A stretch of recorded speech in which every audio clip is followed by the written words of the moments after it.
I am Joel Richardson, and this is The Underground.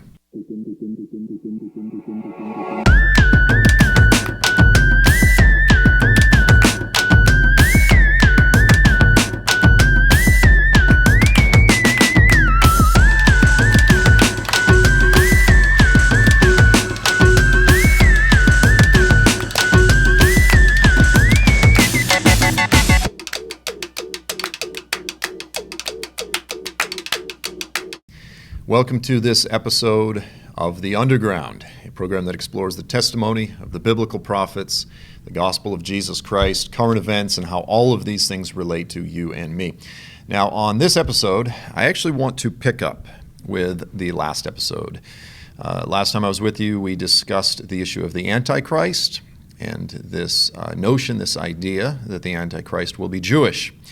And the purpose of that session was to lay out a broad biblical framework to understand the Antichrist. You could even say a biblical theology of the Antichrist. What are the foundational texts within the scriptures that introduce this idea? Where does this idea even come from in the Bible? And so that was the primary purpose of last week's session. However, I didn't even really end up getting to the majority of the most relevant biblical texts. I spent a lot of time discussing why this information is relevant, why it's important. You have this idea, this scenario growing within segments of the biblical prophecy world that essentially says the Antichrist, not simply that he will have some Jewish lineage, some Jewish DNA, but that rather the coming great deception at the end of the age will be a false Jewish Messiah that will primarily be followed by the Orthodox Jews, and many Christians throughout the earth will follow him, get behind him, because he will essentially be a superhero Zionist. He will defeat the surrounding Muslim nations. He will show the strong arm of Israel and this type of thing, and therefore Jews and many Zionist Christians, this kind of idea will get behind him. Okay, so this is an idea that is growing and spreading in the body of Christ, and as I said, it is a system of belief which is inherently anti-Semitic. I want to be clear, not everyone that holds to the idea that the Antichrist could have some Jewish DNA in him or this type of thing are necessarily viscerally hateful of the Jewish people. However, you do have people that are promoting this, Christians that are promoting a systemic structural form of anti-Semitism. And it's essential that we recognize that. In the same way, as I said last time, in the same way that replacement theology or supersessionism is a system which inherently supports anti-Semitism, we need to root it out of the church. Again, folks like the late, great R.C. Sproul, he embraced supersessionism, replacement theology. He was a partial preterist. A great teacher, a great man of God. I don't think anyone will deny that.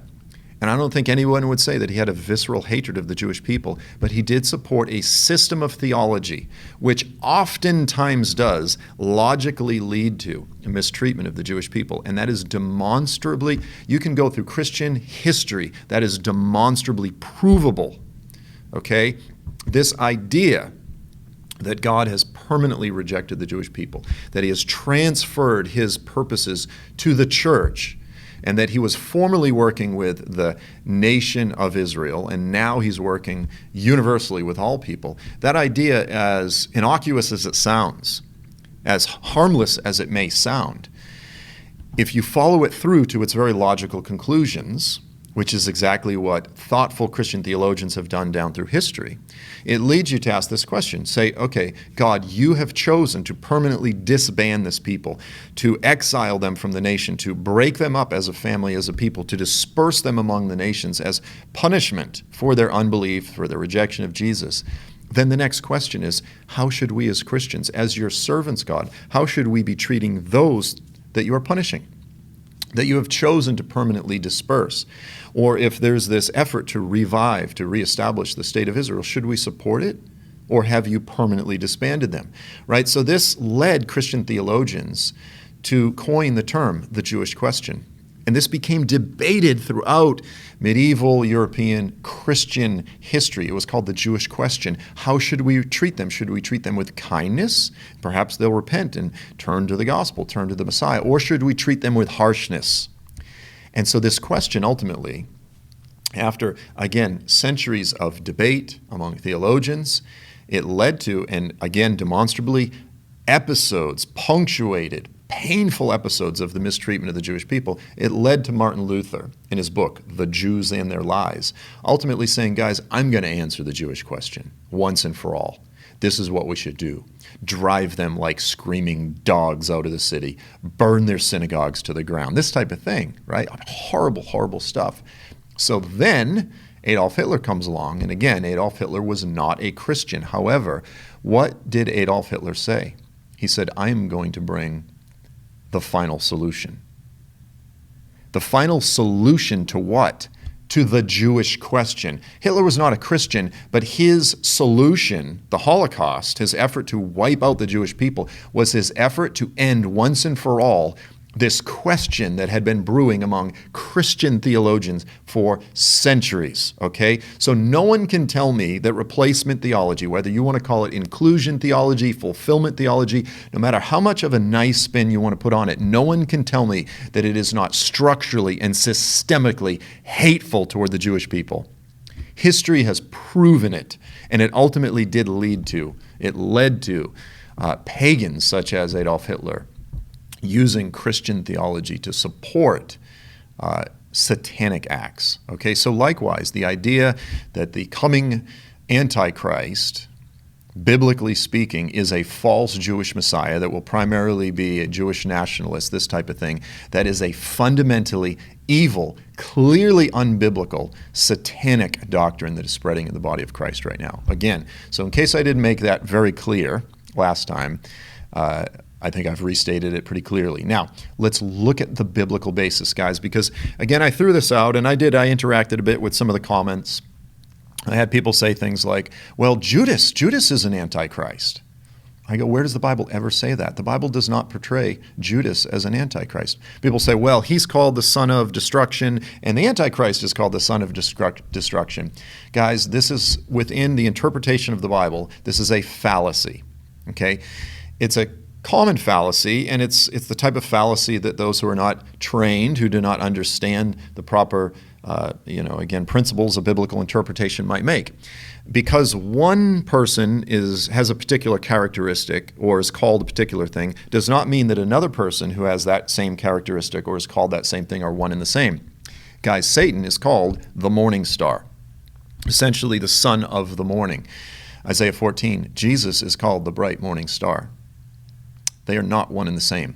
You could look at dozens of other similarities throughout the scriptures. Judas is not a picture of the Antichrist. That's been claimed by different people, but biblically speaking, when you look at the apostles, when you look at John, when you look at Paul, the passages that they cite, the passages that are universally agreed upon by theologians to be referring to the Antichrist, are consistently over and over again Gentile, foreign, pagan, invaders, enemies of the people and the state of Israel at the end of the age, just before the return of Jesus. This is so essential, guys. Listen, we want to be people who handle the Word of God responsibly.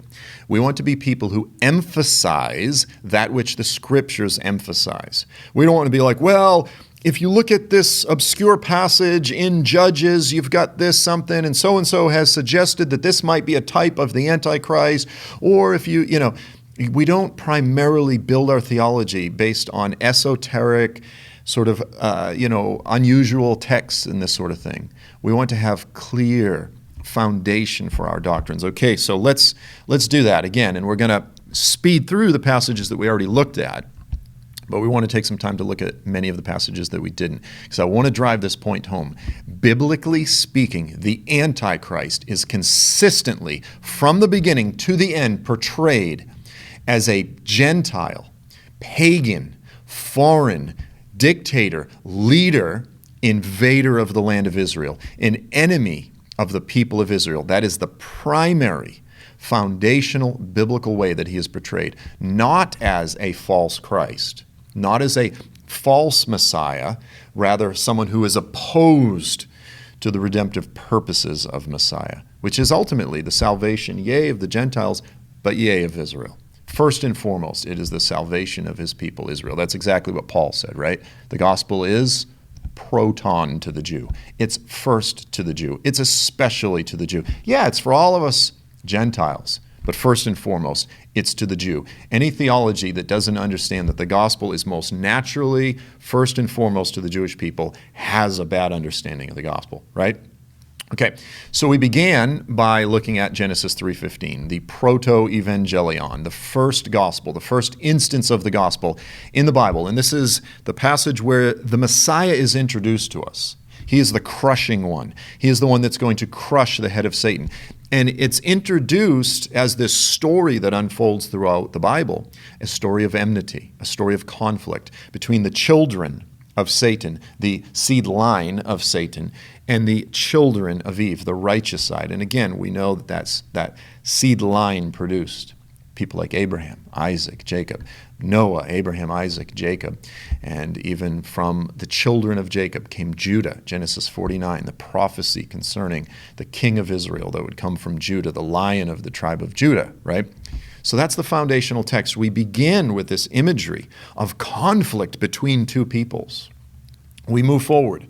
We looked at Numbers 24. Numbers 24, the prophecy of Balaam.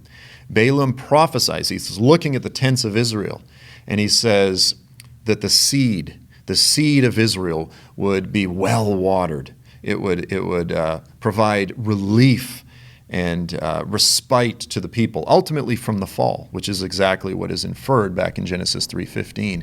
And then it talks about this king of Israel. And what does the king of Israel do? He destroys, he crushes the enemies of Israel. The Messiah, the king of Israel, the seed, right? His primary description from the beginning, back in the books of Moses, as the revelation concerning who the Messiah is he is the one that would crush the enemies of Israel. Now again, we start at the beginning, but we also already know the end of the story. How does the story end? It ends with Jesus crushing the enemies of Israel, led by the Antichrist, right? The Antichrist is the leader of this coalition of nations, this army of nations, this empire, however you want to describe it, this alliance. He is the leader. He is the satanically led leader of this alliance that invades Israel. Look, guys, just step back and think about this for a minute.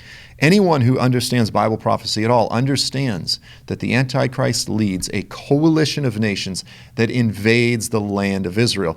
Here's a little ironic point that I'll make. You get guys like Amir Tsarfati, and they'll go, this whole Muslim Antichrist, like he uses really kind of, I will just say harsh language, don't give me any of this nonsense of Muslim Antichrist. And I've heard people have said this to me for so long. They go, the Jews would never accept a Muslim Messiah. And as I pointed out in the last episode, the Bible never says the Jews will accept the Antichrist. Quite to the contrary, the biblical narrative is of a foreign pagan invader. Now, again, we could look at so many passages in Zechariah 12 through 14, in Joel, in Isaiah, in Micah, in Ezekiel. He is the foreign invader. In Daniel, right? Everyone knows he is a foreign invader, coalition of nations. He's not an internal Messiah. He's not a nationalist, Jewish false Christ. Okay? The Bible does not portray the Antichrist as a false Jewish Christ, a false Jewish Messiah. Right? So people say, the Jews would never receive a Muslim Messiah. And I go, guys, do you think the Muslims would receive a Jewish Messiah? Because demonstrably, when you look at every single passage, and I've said this a million times, every single passage throughout the Scriptures that names names, that points to geography, regions, nations, peoples, tribes that will be part of the Antichrist coalition, every single last one in the Bible, every single time the Bible names names or points to geography, it's always Middle Eastern, North African nations, Muslim majority nations. So the idea that a Jew is going to lead a coalition of Iran, Sudan, Turkey, etc., that's somehow acceptable, and yet the idea that all these Muslim nations would fall a Muslim nationalist dictator, that's hard to believe.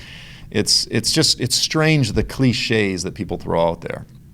And again, this is I'm not trying to attack Amir Tsarfati. It's just making the point that he makes this point very forcefully. The Jews would never accept a Muslim Messiah, and I go, it doesn't matter. The Bible never says they will. This is a cliche. It's a cliche, and it's unbiblical. Okay, so we talked about Balaam, the prophecy of Balaam. The Messiah, the King of Israel, is the one who will crush the enemies of Israel. Let's look at, we did mention Micah 5. We did mention Micah 5. Again, the Bethlehem-born Messiah. Undeniably, across the boards, every commentary is going to affirm the fact that Micah 5 is talking about the Messiah. What does the Messiah do? He will deliver us, who? Israel, from the Assyrian. When the Assyrian invades our land and marches across our borders, he is a foreign invader. He's called the Assyrian. Now, does that mean that he must be a bloodline ethnic Assyrian? No, I think that is an overly rigid method of interpretation. Does it mean just general bad guy, just Israel's enemies? I think that's an overly loose interpretation. I think somewhere in the middle we could say that because the Antichrist is called the Assyrian, whereas Micah used the events of his day, of his near future, and he prophesies through those events, pointing to the ultimate omega point of prophetic hope and expectation, which is the coming of the Messiah. So Micah calls the coming last days Antichrist the Assyrian, right? Because it's the Messiah that will deliver Israel from the invader, from the outside invader invading the land. I think it's probably reasonable to say that the Antichrist will at least come from within the boundaries of the ancient Assyrian Empire. But there's really no way to make a European Antichrist the Assyrian. Like that just basically may as well just rip Micah 5 out of the Bible. And again, I've mentioned this different times over the years. I talked to Tim LaHaye a couple years before he died, and he actually elaborated. He said the reason that he chose Nicolae Carpathia is his Antichrist figure, this Romanian, is because he was convinced that the Antichrist must be an ethnic DNA bloodline descendant of the Romans. Okay, and then I didn't go there, but my temptation is to say, but how is he the Assyrian, right? You can't make the Romans the Assyrian, right? I would argue that his interpretation of the one text, Daniel 9:26-27, that led him to believe the Antichrist must be Roman, it was a misinterpretation of those two verses. The overwhelming consensus of passages speak of the Antichrist as coming from the Middle East. Overwhelming, consistently, over and over and over again. They're always pointing to the same region, to the Middle East, to the land of Turkey and Syria, to the north of Israel, not Europe. In any case, we talked about Micah 5. Let's look at Habakkuk 3. Habakkuk 3 is, it's one of my new favorite chapters. It's one of the most detailed, beautiful verses in the whole Bible that talks, not verses, passages, chapters, prophecies, that talks about the return of Jesus. It is just a glorious, glorious passage. But it gives great detail about this Lord, the Lord marching majestically, plagues and pestilences go before him. This is the picture of Isaiah 63, the Lord's marching up through Edom. But in verses 12 through 14, again, Habakkuk 3, 12 through 14, it says this, in wrath you strode through the earth, or the NASB says, in wrath you marched through the earth. It's much more accurate. You strode, you marched through the earth. In anger, you threshed the Gentiles, the nations, right? It says you came out to deliver your people, to save your anointed one. And the term there is actually referring to the people of Israel. So according to the scriptures, again, according to the scriptural narrative, the Messiah is the one that when Jesus returns, the Messiah, he will deliver Israel. He will judge the Gentiles. Again, this story is told over and over and over again throughout the Old Testament, the Bible of Jesus, the Bible of the apostles, before the New Testament was ever written, told a story of a coming evil one at the end of the age that will be destroyed by the Messiah. This Antichrist is the ultimate seed that will come from the seed line of Satan. The Messiah is the ultimate seed that will come from the seed line of the woman. Back to the prophecy of Genesis 3:15, the declaration of Genesis 3:15. The Messiah will crush the puppet of Satan, and he's a Gentile, always a Gentile that comes against Israel, the righteous seed line, and the Messiah delivers them.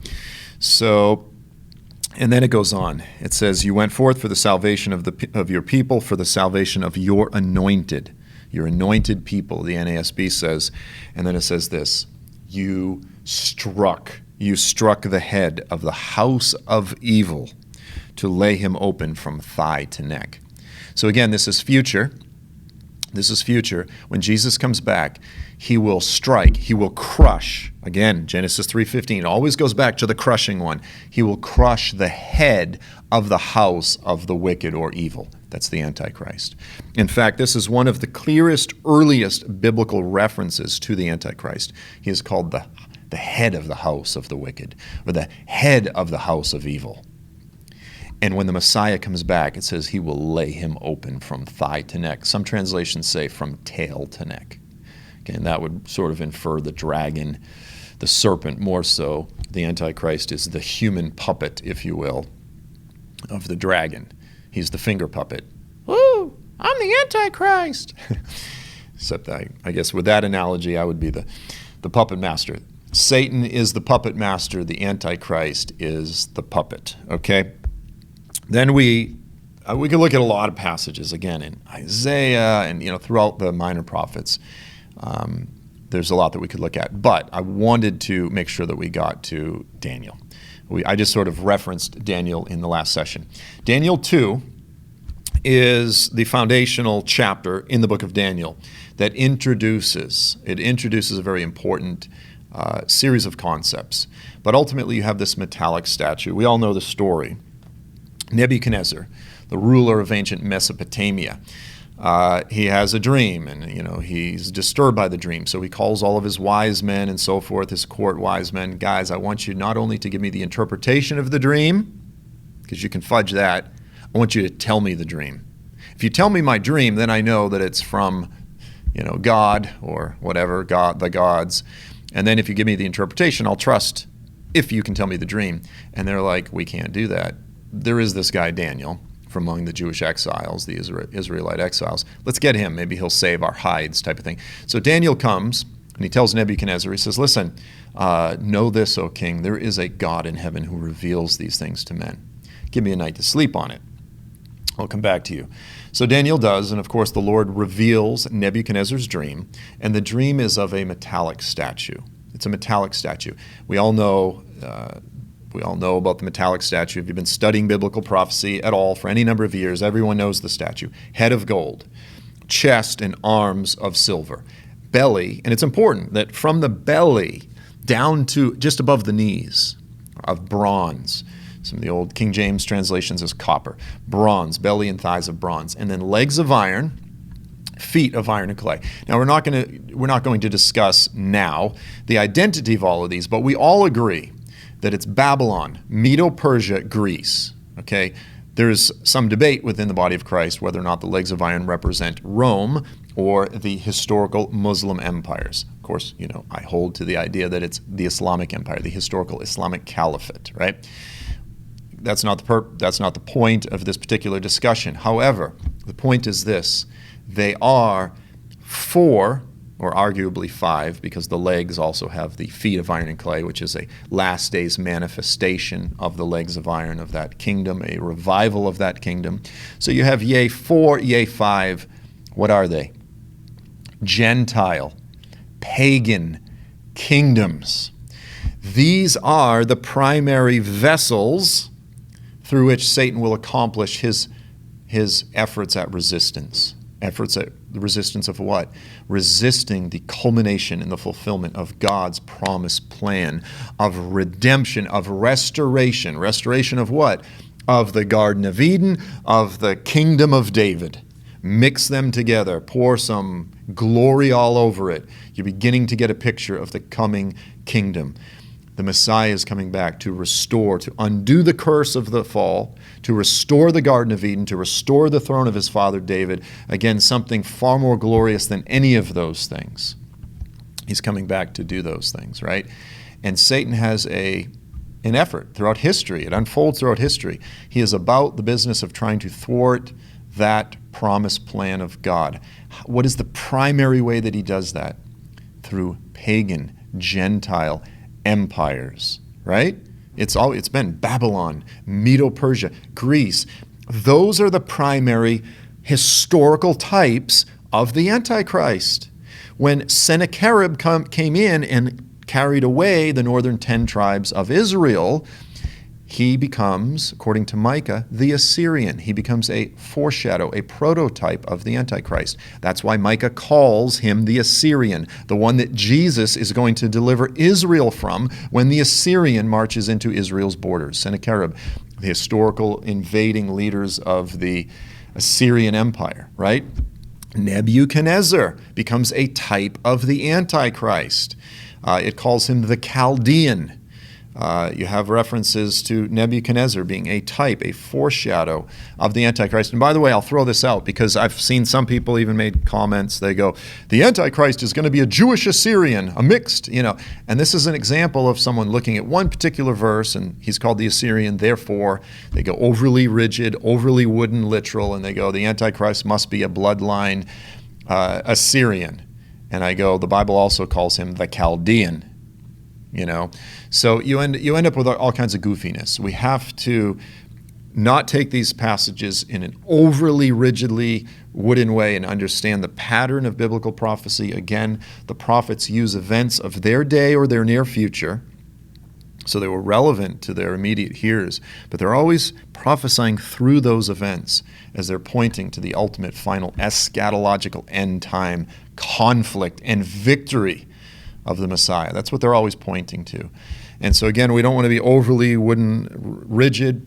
We don't want to just say, oh, it doesn't mean anything. Oh, Assyrian, it just means bad guys. It doesn't mean anything. It means, sin. It means materialism. You hear people just make the most vague statements. And I go, no, guys, you've gone way too far on the other side of the spectrum. Somewhere in the middle is a responsible hermeneutic, a responsible method of interpreting these things. The Bible repeatedly, consistently uses types and shadows of the Antichrist, the Assyrian, the Chaldean, right? He's always coming from that particular region. The biblical prophets name names. They point to regions. They name nations. They name tribes. They're always Middle Eastern, North African. You can't get around it. That's not to say that many other nations will not be part of the coming Antichrist coalition. But again, people, we want to emphasize what the Bible emphasizes. We want to focus on that which the Bible is focused on. And where the Bible is silent, we need to be awfully careful. Awfully, awfully careful. But in all of these passages that are literal, that are easy to understand, that are clear, they're not symbolic, they're not difficult texts. The prophets name names. Jesus is coming back to destroy a coalition of Middle Eastern nations. So after Daniel 2, we have Daniel 7. Daniel 7 is now the vision of the 4 gruesome beasts. And there's various interpretations of Daniel 7. I am of the opinion that Daniel 7 is a recapitulation. It is a reiteration of that which has already been told by Daniel chapter 2. And these beasts represent what? Pagan, invading, Gentile empires or nations and kingdoms. But that's what they were. They were essentially empires. So you have, you've got the lion with the wings, and it stands up. That's Babylon. You've got the bear leaning on one side, Medo-Persia. You've got the leopard, 4 heads, 4 wings. We agree that that is the historical Greek, Alexandrian Greek Empire. And then you have the final beast. You have the final one, which is a combination of Babylon, Medo-Persia, Greece, right? We see that later in Revelation 13. That is the beast empire, the final revival of this 4th kingdom. And it is, again, a combination of Babylon, Medo-Persia, Greece. That's not European. It's not European. Okay, so now let's actually read some from Daniel chapter 7. I think it's important because there are key terms in here. Again, we want to focus on that which the Bible is focused on. We want to understand how the apostles, how the New Testament understands the concept of the Antichrist. Daniel 7, beginning in verse 7. After this I kept looking in the night visions. This is the NASB. And behold, a fourth beast. The fourth beast is the final beast, the Antichrist kingdom. But again, it has two components or two segments. It's got the historical, and then it's got the revival of that fourth beast, the final last days manifestation. And this beast is dreadful, terrifying, extremely strong. It had large iron teeth. It's describing its nature, its characteristics. It devoured and crushed and trampled down the remainder with its feet. It was different from all the other beasts that were before it, and it had 10 horns. So the horns represent the kingdoms, the nations that form this empire, right? Again, 10-nation coalition over and over and over again. Throughout Daniel and Revelation, the beast empire is defined as being comprised of 10, including the Antichrist, 11 kingdoms or nations. It is not global. It does not include every single last nation in the earth. There are much more than just 10 horns throughout the earth. That's, again, an important side note. While I was contemplating the horns, behold, another horn, a little one, came up among them. And then 3 of the first horns were pulled out by the roots before it. And behold, the horn possessed eyes like the eyes of a man, and a mouth uttering great boasts. So here this is talking about the Antichrist, the little horn. He emerges, he arises from one of these 10 kingdoms, and when he does, he overthrows 3 other kingdoms, okay? And he's defined as someone who has a mouth and great boasts, okay? He is speaking. He's got a big mouth, okay? Very simple. Verse 9, I kept looking until thrones were set up. This is the heavenly courtroom in Daniel 7. He's looking, he sees the heavenly courts, and the Ancient of Days took his seat on the throne, right? Thousands upon thousands were attending him, myriads of holy ones. The court sat, the books were opened. Then I kept looking because of the sound, now again, back to the horn, of the boastful words which the horn was speaking. I kept looking until the beast was slain. Its body was destroyed and given to the burning fire. Now notice that it's talking about the beast, which is the coalition, but then it zeroes in on the horn, and the horn is the arrogant one. And then it's as though Daniel starts speaking of the horn, and it calls him the beast. It's not like it's shifting back and forth from the empire to the individual. There's a degree to where the individual and his kingdom, king, kingdom, emperor, emperor, there's just sort of a telescoping element here where they are one and the same. But here Daniel kind of zeroes in on the individual. And he says, his body will be slain and thrown into the blazing fire. And the reason I'm pointing this out is because some people will point to the fact that in the book of Revelation it says the Antichrist is thrown alive into the lake of fire. So the idea is, well, he's not killed. And I go, no, there are other verses clearly in the Bible that says the Antichrist, the individual, will be killed. Here is one of them in Daniel 7. Elsewhere it says that when Jesus returns, he will slay the lawless one with the breath of his mouth and the glory of his coming. Isaiah 14 specifically says the Antichrist will be buried in a mass pit, in a mass grave. Okay, so it's important. There's no contradiction between him being cast alive into the lake of fire or the idea of him being killed and buried. Those things are not contradictory. There's no problem there. Okay, now we move forward to Daniel chapter 8. Okay, so Daniel 7 portrays the Antichrist as an individual that emerges from what? Pagan, Gentile nations. He uproots 3 other pagan Gentile nations. Again, it's so important. The biblical narrative does not portray an individual at the end of the age that is a false Jewish Messiah. He is not a false Jewish nationalist that rises up from within Israel or outside of Israel and causes Israel to have some greater Israel, some false greater Israel narrative.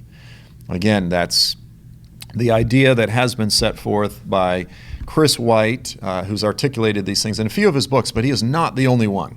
That's the thing I want to make very clear. And I don't know a lot of the different names out there. I don't really, to be honest, pay much attention to a lot. I know a lot of people watch a lot of YouTube videos, this type of thing. I don't. I try not to, but people send me stuff. They go, what do you think about this? And I go, guys, I don't have time to answer every single thing. What do I think about this or that? But I have taken the time to work through some of Chris White's stuff, and that is the scenario that he sets forth, that he's this Jewish leader that rises up, this false Christ. And again, that idea was set forth by some of the early church fathers, some of the early church writers, but it is completely not the narrative set forth by the Scriptures. So now we move forward from Daniel chapter 7 to Daniel 8, verses 9 through 12. It's a completely different picture. We now have a ram, two-horned ram, and a goat with one horn, different beasts, okay? But it's zeroing in on sort of a different period within the larger storyline that Daniel 7 was telling.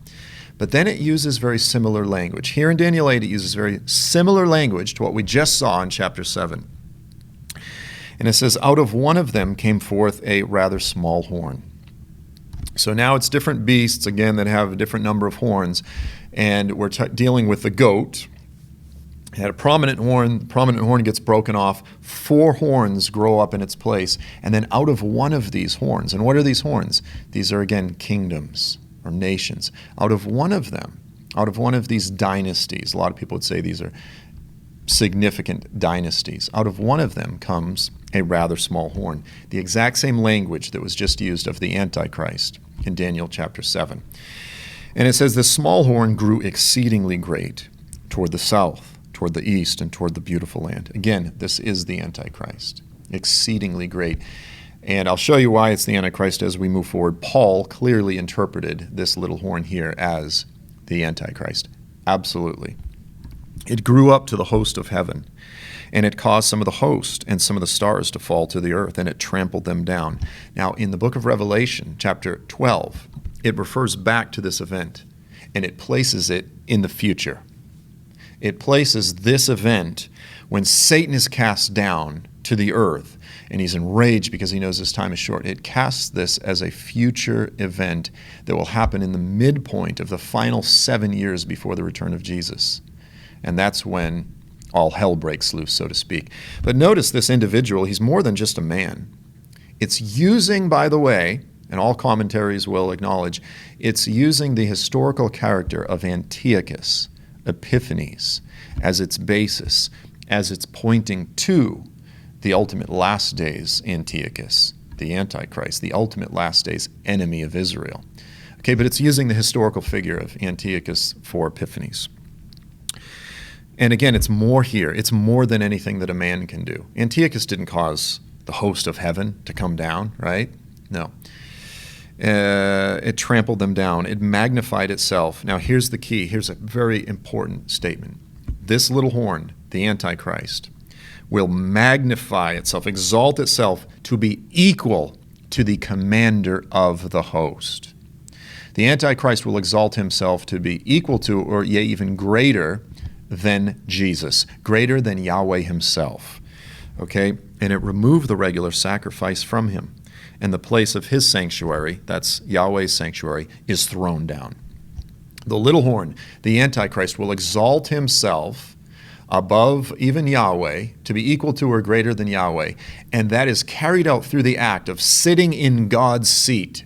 Again, the temple, from a biblical Jewish perspective, is the earthly extension of God's throne in heaven. That's how it's understood. That's how temples are understood in ancient Near Eastern culture. So the Jewish temple, Yahweh's temple, in Jerusalem is Yahweh's earthly throne. Satan sets himself up on God's throne. That is the act of saying, I'm better than this guy. That's what it is. And on top of it, he will cause the sanctuary, that's the temple, to be thrown down. That's what Daniel 8 says. And on account of transgression, the host will be given over to the horn along with the regular sacrifice. It will fling truth to the ground, perform its will, and prosper. I always have to point out here, folks say, Joel, do you believe in the prosperity gospel? Do you believe in the prosperity message? I say, well, the Bible is very clear. The Antichrist will prosper in all he does. So we have to believe in some type of prosperity gospel, right? The God himself will allow his people, for a period, to be turned over to the Antichrist, to his power, and he will succeed in all he does. Scriptures are painfully clear on that point. Then moving forward, again, Daniel builds and builds, and we could elaborate a bit more on Daniel chapter 8.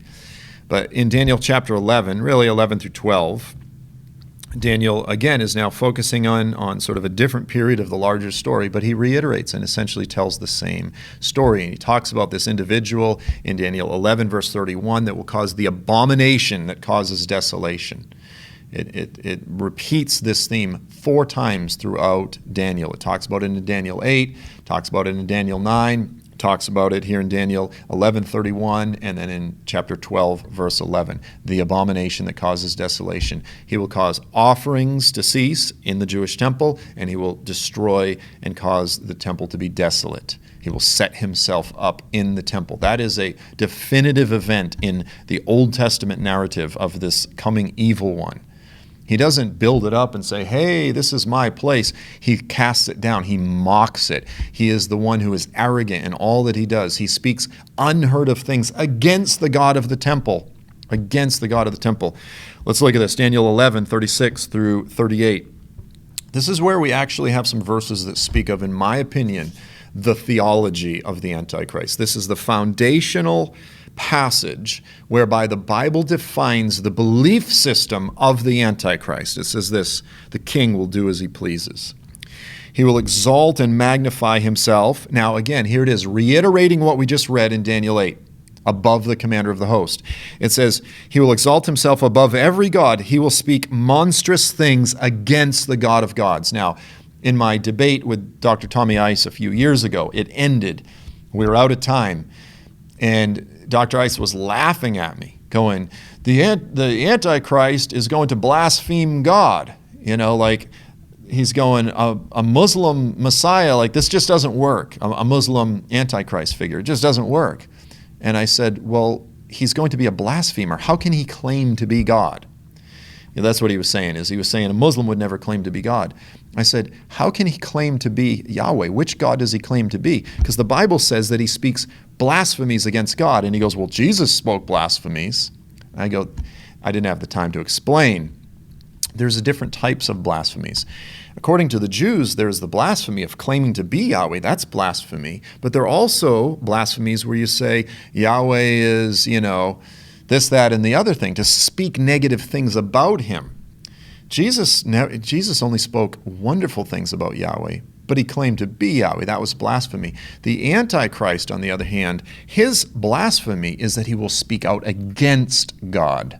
Against God. So by the way, when we get to 2 Thessalonians, and we'll get there, this is a big issue. Christians always focus on Thessalonians. He's going to declare verbally, I am God. That doesn't work, guys, because the foundational biblical text for the theology of the Antichrist is right here. It's in Daniel 8, Daniel 11.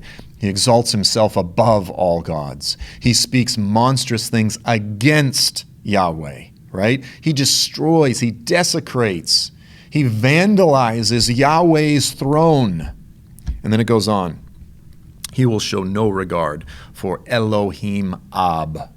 Now, most translations, they translate it different ways. That is the God of the fathers. What fathers? Every time that term is used throughout the scriptures, Elohim Ab, comma, Elohim, Avraham, Yitzhak, Yaakov, Abraham, Isaac, and Jacob. He will show no regard for the God of Abraham, Isaac, and Jacob. That's the first statement. And then he will show no regard for the desire of women. That has been understood in a broad range of different ways, but I'm telling you guys, what Daniel is saying is he shows no regard for God the Father, God the Son. The desire of women is the Messiah. From Genesis 3:15, ever since God declared that the seed is coming forth from the woman, every Jewish woman has been yearning and waiting and expecting, hoping perhaps her child would be the Messiah. You see it in Genesis. Lamech has Noah, and he says, this one will give us relief. There's this ongoing yearning and expectation from among the righteous seed line of Eve, all the way through Abraham, Isaac, and Jacob. There was this yearning, this waiting for the seed. So he is called, it's an idiom, a Hebrew idiom, The Messiah here is called the desired one of women. And so and because it's making a series of statements concerning his theology. He shows no regard for Elohim Ab. He shows no regard for the desire of women, the Father and the Son. What does it say specifically in Psalm 2? It says the kings of the earth, they're all upset. They're in an uproar. They take their stand against Yahweh and his Mashiach, against the Lord and his anointed, against the Father and the Son. It's this twofold denial of the kings of the earth. The Gentiles, the nations, are in an uproar against the Father and the Son. Here, the Antichrist, the embodiment in their leader, he shows no regard for the God of the fathers, for the Messiah, for the Father, for the Son. He shows no regard for any other God. He shows no regard for any other God. They go, well, how can he be a Muslim? Comma, read the rest of the sentence. This is what drives me crazy is people, they'll pull one statement out of this fourfold statement. Okay, the first part of the statement shows no regard for the God of the fathers, no regard for the Messiah, no regard for any other God, but there is a God that he does worship. That is the key. There is a God. He has a God. The Antichrist will have a God. It says he will magnify and exalt himself above all the other gods, right? But instead he will honor.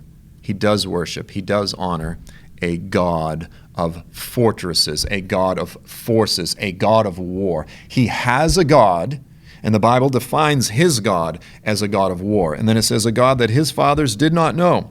He will honor him with gold, silver, costly stones, and treasures, things that traditional worshipers do. Okay, the Antichrist has a God. This is so essential. When we get to 2 Thessalonians, when we get to the writings of Paul, we need to understand that this was Paul's Bible. Paul was looking at Daniel 8. He was looking at Daniel 11. He's not just coming up with new information. Paul was expounding and expanding upon. He was expositing the Bible. In Thessalonians, that's what he's doing. Christians, we just start with the New Testament. We don't understand the Old Testament foundations. Well, then, of course, you have Ezekiel 38 and 39, again, which I discussed. I mean, this is really the quintessential Old Testament oracle about the Antichrist. Numbers 24, again, one of the first earliest references to the Antichrist, it calls him Gog. Most translations will say Agag. Again, the Septuagint uses Gog, but this is the first reference to Gog. Ezekiel doesn't just throw out this idea concerning Gog. It was understood. Gog is the Antichrist. Gog is actually the primary name for the Antichrist in the Old Testament. And all of the things that the Antichrist does, Gog does, and of course Ezekiel 38, 39, culminate with all of the nations knowing that Yahweh is Yahweh, that he is the God of Israel, in the land of Israel. All of Israel worships him, and the Lord pours out his Spirit on Israel, and the Lord will no longer allow his name to be blasphemed. Ezekiel 38, 39 ends with the return of the Messiah. It says, Kadosh, Kadosh, Bah Yisrael, the Holy One in Israel. They will know that I am the Holy One in Israel, and all the nations will tremble at my face. Okay? Ezekiel 38, 39 portrays the return of the Messiah. It is the Revelation 19, the parousia, the coming of the Lord of the Old Testament, the primary oracle throughout all of this. And it just builds upon the same thing. And what do you have? What does Ezekiel 38, 39 describe? A coalition of Middle Eastern, foreign, Gentile, non-Jewish invaders of the land of Israel. I mean, it's crystal clear, right? Okay, now here we are at 2 Thessalonians.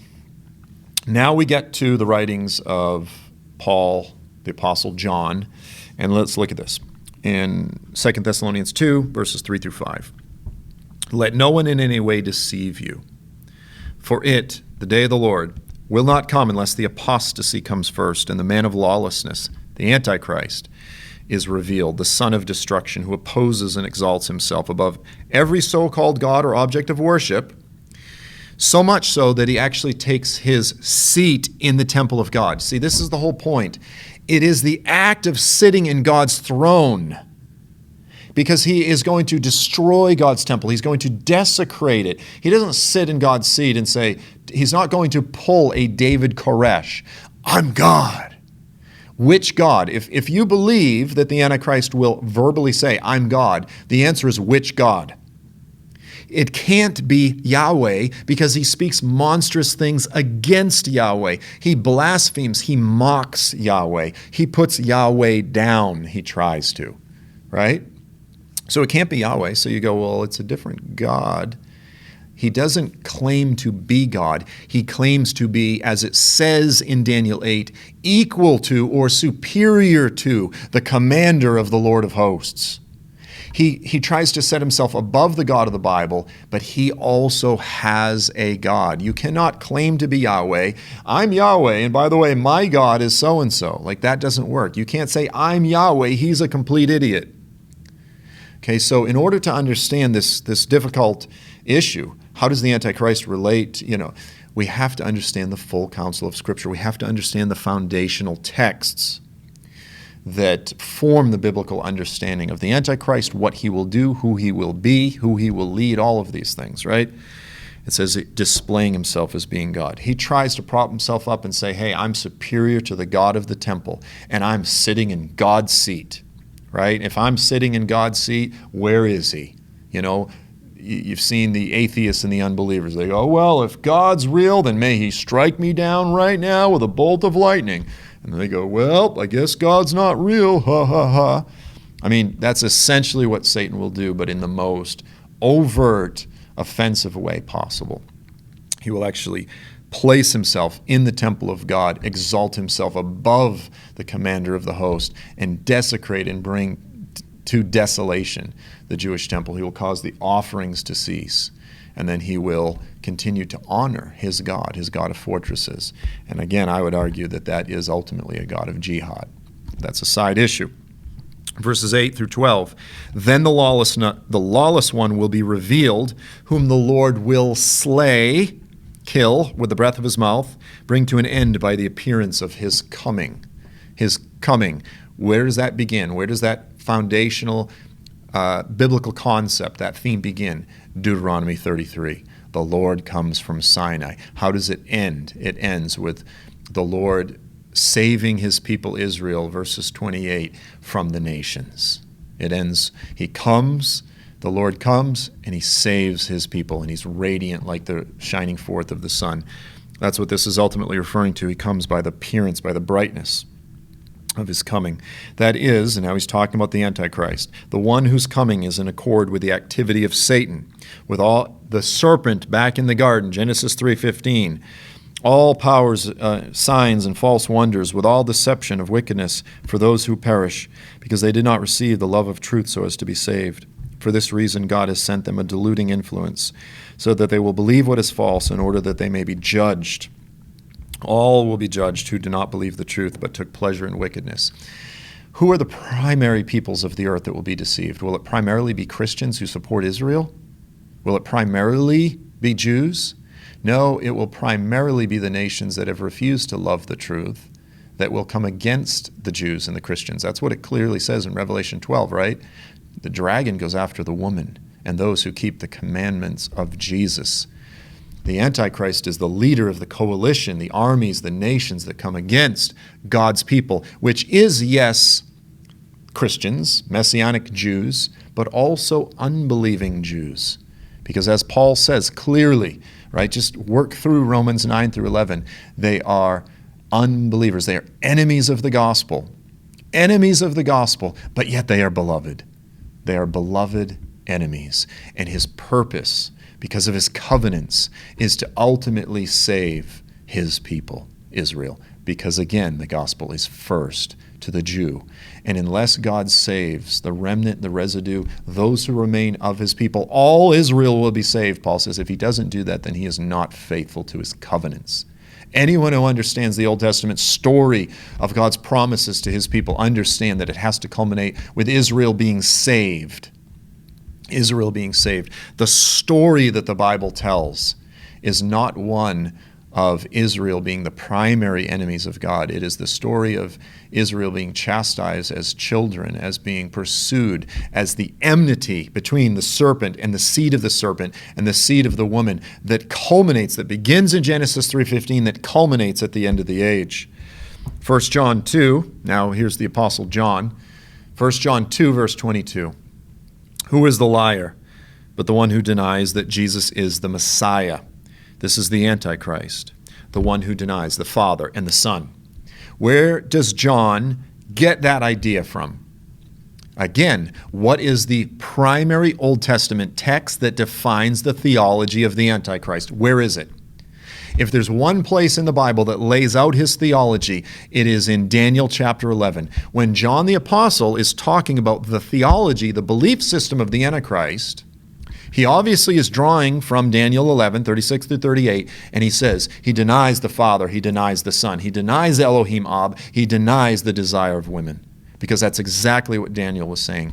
John is simply reiterating what has already been said. Whoever denies the Son does not have the Father. And yeah, guys, look, let's be clear. An Orthodox Jew today who denies Jesus as the Messiah does not have the Father. And in that sense, that is the spirit of Antichrist. Because as John says, many Antichrists have gone on. Anyone who denies the Son is Antichrist, but that is not the ultimate Antichrist, the individual.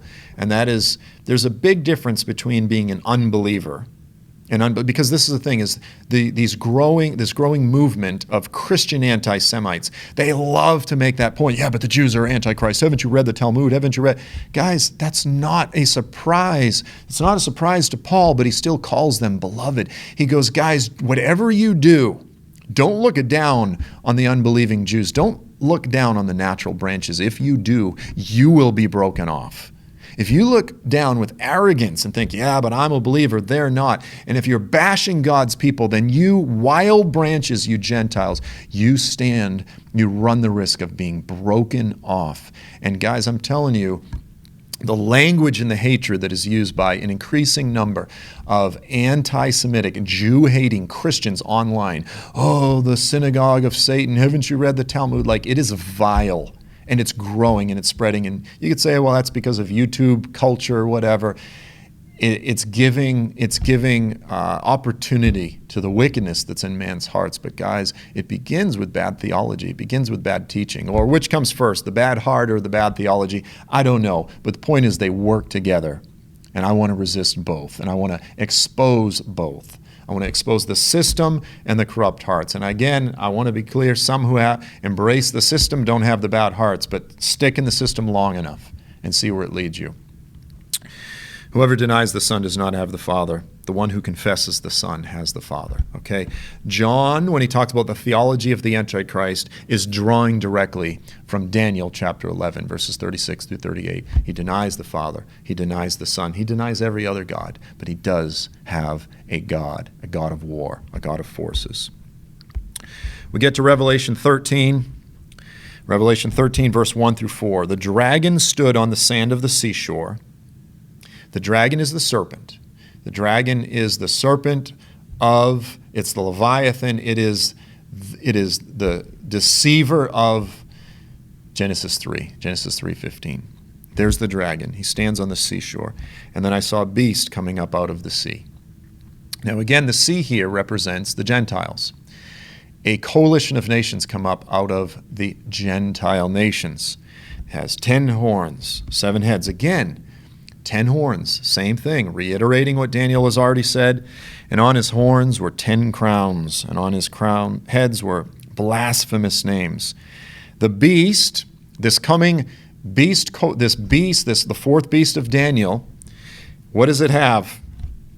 It's like a leopard, with feet like those of a Medo-Persian bear, with the mouth of a Babylonian lion. It is a combination, a composite of Babylon, Medo-Persia, and Greece. That is not the European Union, guys.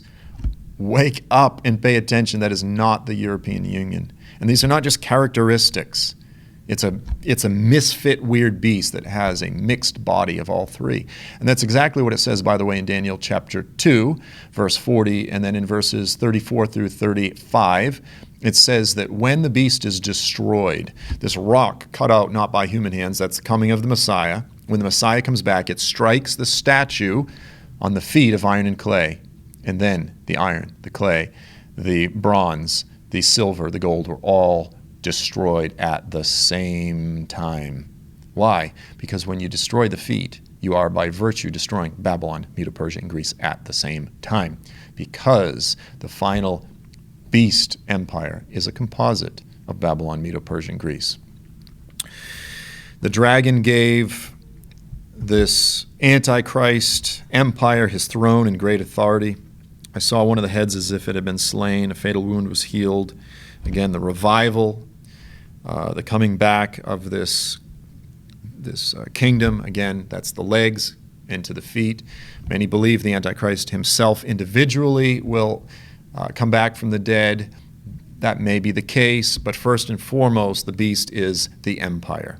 First and foremost, it's the empire, and then it kind of, again, that telescoping, it kind of shifts from the individual to the empire, but here its primary context is the empire. The whole earth was amazed, and it followed after the beast. They worshipped Satan. As a result of following after this particular Antichrist and his coalition, the people will, by virtue, be worshiping Satan.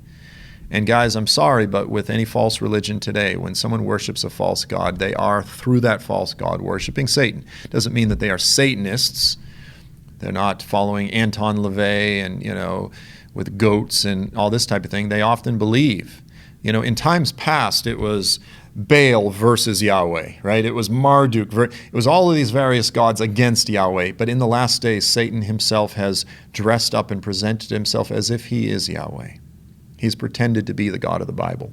And so individuals today, as they worship their gods, they think it's the God of heaven and earth, but they're actually, if they're not worshiping, again, through the Son, if they're not worshiping the one true God of the Bible, then ultimately they're worshiping Satan.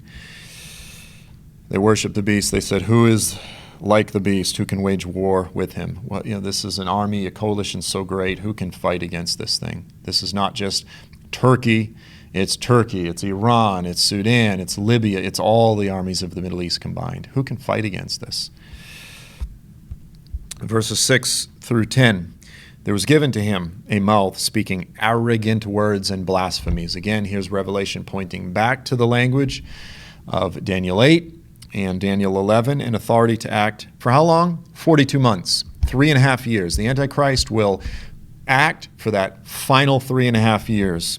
He opened his mouth in blasphemies against God, to blaspheme his name and his tabernacle. Again, to mock, to put down God's temple, that is, those who dwell in heaven. And it was given him to make war with the saints and to overcome them. The Antichrist will fight against Christians. He will not primarily recruit Christians. Jesus said the Antichrist will come with all kinds of deception so as to deceive the elect, if that were possible. This whole scenario that the Antichrist is going to be this Jewish nationalist Zionist leader that will primarily deceive Christians is not the biblical narrative. The Bible tells the story of an Antichrist who will fight against Christians, against Jews, who will invade the land of Israel, right? It's Israel is his enemies. The Jewish people are his enemies. Christians are his enemies. Authority over every tongue, tribe, people, and nation was given to him. He will have his tentacles, his reach will extend throughout all of the earth because his followers, his worshipers, his co-religionists will be throughout the earth, right?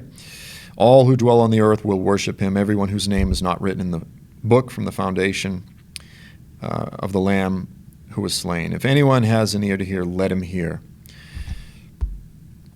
Verses 11 through 14. Then I saw another beast coming up out of the earth, and he had 2 horns like a lamb. Now this is the false prophet.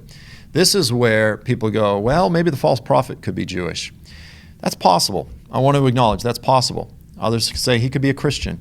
However, there's actually, because you go, if the sea represents the Gentiles, then the earth must represent Israel.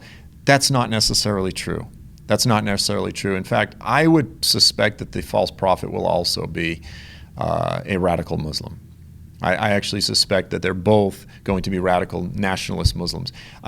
Is it possible that one could be Jewish? Yes, it's possible. I want to acknowledge that. However, the term their land in the Bible, throughout the Old Testament, the Hebrew Bible, and the Greek New Testament, land is sometimes used for the land of Israel. Sometimes it's used for all of the Middle East, throughout all the land. Other times it's actually used for the whole earth. And there's multiple words in the Greek. You've got gay, you've got oikomenos, you've got cosmos. You've got multiple different words for, and it's similar to English. The earth, well, you can have a little handful of earth, or it could be the whole planet. That's quite a difference. It's very similar in both Hebrew and Greek. And so I just want to say it's not by any means a foregone conclusion that the false prophet would be Jewish. It is possible. I want to acknowledge that. But the Antichrist himself most certainly is not Jewish. And I personally really highly doubt that the false prophet would be as well. There's no solid biblical basis for either one being Jewish, other than just that term land. And that's my point is it's a really weak argument. There's actually a lot more there that I could unpack over that specific issue, the false prophet, that you can't understand unless you understand some stuff that's in the intertestamental literature, that's in the pseudepigraphical and the deuterocanonical literature. And it has to do with Behemoth and Leviathan, and it's really kind of an interesting topic. Maybe we'll talk about it sometime, but we don't have time to unpack it right now. So I'm going to end it right there. Eventually you get to Revelation 19. Jesus bursts forth from heaven. He kills the beast and the false prophet and all of their armies. Where are they? They've gathered in Israel. They've gathered in Jerusalem. I will bring them all down to the valley of Jehoshaphat. Guys, the story from the beginning to the very end is consistent. It begins with this narrative of enmity, of conflict between the people of God, the people that will bring forth Messiah, and the children of Satan. It's not to say that, look, Jesus is very clear. There are plenty of Jews that are objects of destruction. It's not like you're just saved because you're Jewish. And there are plenty of Gentiles because of the gospel, right? This thing's wide open, that have been brought in by faith. They're children of Abraham. However, so this is not just like some shallow ethnic salvation by ethnicity kind of thing. I'm just saying the story, the narrative is there is a particular righteous seed line, and that is primarily defined by Israel. And that remains right up until the end. And the story of the coming of the Messiah is he is the one that will reestablish the throne of his father David, as his apostles were expecting after listening to him teach for 40 days in his glorified resurrected body. When are you going to reestablish? When are you going to restore the kingdom of Israel? That is a right biblical expectation. The kingdom of Israel will be restored when Jesus returns from heaven in blazing glory. The idea, the very suggestion that Christians would accept an Antichrist because he's a nationalist Messiah, if he doesn't burst forth from heaven in blazing glory as the Son of God to rescue us from the oppression of the Antichrist, there's no way in the world we would even begin to consider it. No way in the world that any discerning Christian would even begin to consider it. So amen and amen. It was essential that we went through all of the relevant texts. We need to have a solid theology, a biblical theology of the Antichrist. We need to understand the story, to understand the narrative. And that way that's going to deliver us and save us from a lot of these false ideas that are popular, increasing, being cast around, that are wrong. They're unbiblical. And they're also destructive. So amen. Look forward to seeing you all next time. Until then, I'm Joel Richardson, and this is The Underground.